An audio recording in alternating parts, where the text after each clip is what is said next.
Are you ready to roll? Ready to rock. Go for it. We're Mary and Josh here from the morning show. Super excited. We have these very special guests here, Unspoken, who are rock stars and doing some really amazing things.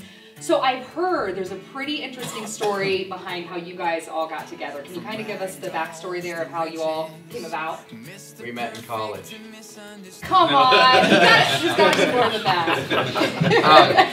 I basically grew up in a Christian home, and but in my early 20s I got into using drugs and all of that kind of stuff, and so for 3 years my life was pretty dark, and to kind of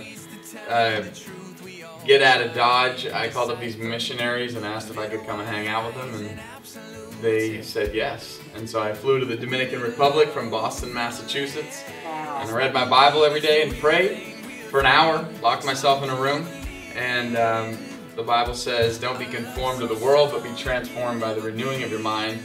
And another translation says, let God change the way you think. And so God came in, and I gave him the opportunity to change who I was to who he wanted me to be, and continues to do that to this day.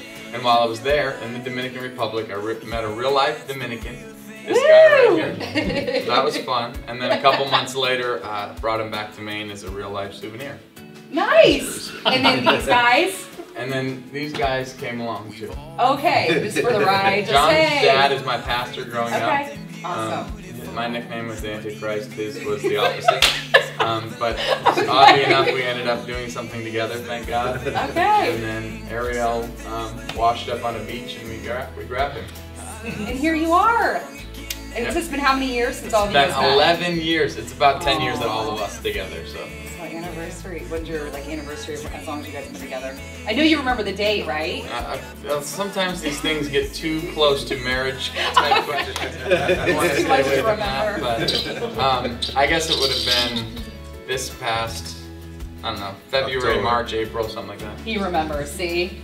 See, you're the, Well, like this. you're the sensitive one. Like this, it was October. That was because I was the last one, right? Okay, so October 2000. would be 10 years. This Okay. past October was 10 years. Awesome.